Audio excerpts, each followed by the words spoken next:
Comment ça va YouTube? Ça fait 1 an et demi que je suis en classe préparatoire aux grandes écoles de commerce. Je passe les concours bientôt et je vais vous résumer dans cette vidéo toute ma souffrance. Donc en prépa tu fais que travailler. Tu te réveilles, tu vas en cours, tu sors de cours, tu vas réviser. Métro, boulot, boulot. Les 35 heures tu les fais en une journée. Si t'es fatigué tu te cales un petit guronzan dans le cul et tu continues. Même le trajet de chez toi à l'école te semble trop long. Du coup t'habites à l'internat, qu'on appelle aussi la prison. Un lit, un bureau, tu sors 10 minutes par jour pour prendre l'air, c'est tout. Tes bouquins d'exercice font une taille, Harry Potter et les reliques de la mort à côté c'est une préface. Et en cours le prof il t'attend pas, il trace. Ah c'est simple, il y a 36 chapitres dans l'année et 36 semaines de cours, donc il a pas le temps. Ça va tellement vite, j'exagère pas. Si tu sors ton portable pour envoyer juste un texto, t'as un tableau de retard, t'es foutu. Ah tu rattrapes chez toi, moi j'ai tout le temps 2 semaines de retard sur le chapitre qu'on est en train de faire. La seule chose qui va plus vite que tes cours de prépa c'est la chute de tes notes. Ah c'est plus pareil qu'au lycée. Quand t'as 11 de moyenne au concours blanc, t'es premier de la classe. Quand t'as 3 t'es pas dernier, t'es dans le milieu. Moi j'ai 5. Le talent, qu'est-ce que tu veux? Bah c'est un système de majoration. Si t'as 11 justement par exemple, ça veut pas dire que t'as eu 11 sur 20. Ah non, ça veut dire que t'as eu 11 sur 50 et que ça a été ramené à 20. Ah c'est plus une question de qui a le mieux réussi, c'est une question de qui a le moins chié. Oui parce que les profs de prépa, certes c'est des profs super forts qui ont défoncé la grecque, tout ça, mais c'est surtout des gros sadiques. Ils savent que t'arriveras pas à faire, mais ça les amuse. Bon bah en fait au dernier contrôle on n'avait pas encore fait le théorème pour résoudre les questions. Bah oui mais je sais, mais qu'est-ce que tu veux que je te dise hein? En plus ils adorent te faire des petites blagues, tu sais, genre des trucs pas drôles du tout. Ah au fait monsieur Tran, votre dernier contrôle, j'ai tracé votre note au compas.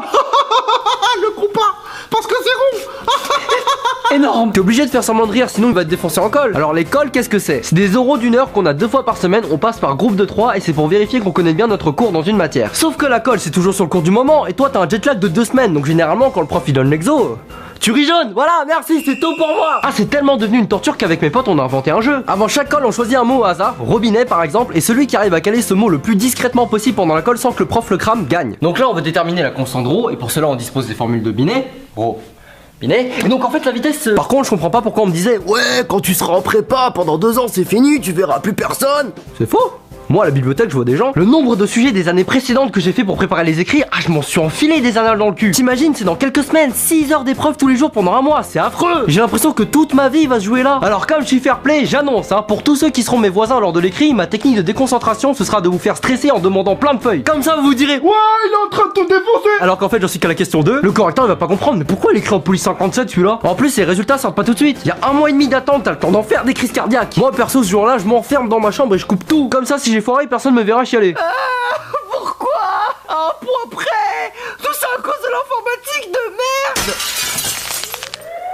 Et selon là où je serai admissible, il faudra que je passe les oraux. Alors en commerce, les oraux c'est le Tour de France, faut se rendre de ville en ville dans les écoles même. Le plus important il paraît, c'est l'entretien de personnalité. C'est là qu'il faut sortir le costard et surtout la flûte. Bonjour, je ne connais pas du tout votre école, mais c'est celle que je veux. Tu sors de la salle, tu crois que tu les as mythos, mais en fait non, c'est eux qui t'ont niqué. Ah bah l'école c'est jamais aussi beau que ce qu'elle essaie de te faire croire. Vu combien tu payes l'année, ils ont intérêt à te vendre du rêve. C'est pour ça que dans chaque école ils te foutent des admisseurs. Tu sais c'est des élèves qui sont là pour t'accueillir avec le sourire, te faire visiter le campus, te présenter les assos et surtout valider leur stage d'été. Bonbons, table de ping-pong, baby-foot et Mario Kart, tout est là pour t'acheter. Pour moi, plus t'en fais, plus ça veut dire que t'es désespéré. Il y a une école en Bretagne, je citerai pas le nom, leur pitch pour se vendre c'est nous sommes la grande école la plus proche de New York.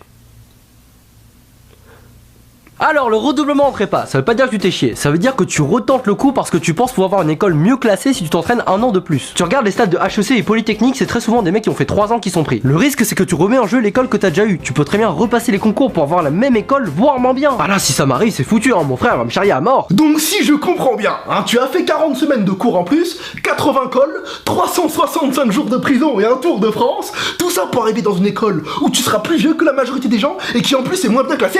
Oui. Psartek, Machabouda. Alors après t'as la légende, c'est notre ex-président Valéry Giscard d'Estaing. À la fin de sa 2e année prépa, il a passé Polytechnique et il a fini 2e au classement général, donc c'était une brute quoi. Et bah devine quoi? Il a redoublé pour le repasser parce qu'il voulait finir premier. Et bah devine quoi? Il a encore fini 2e. Et bah devine quoi? Il a redoublé pour le repasser en candidat libre cette fois-ci et il l'a finalement eu en étant premier. Plus élitiste que ça, tu meurs. Le pire c'est que Polytechnique tu peux le passer que 3 fois. T'imagines il a encore fini 2e. Valéry Giscard d'Estaing, tragique.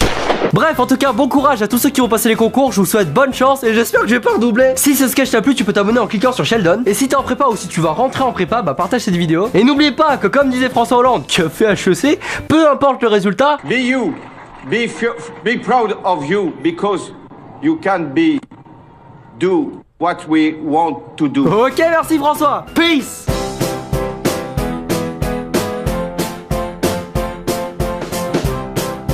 Yo, petite dédicace que je suis obligé de passer à mon ancienne prépa. Bon courage à tous les MP étoile 1 du lycée Saint-Louis. Bonne chance à vous, surtout en physique. Peace.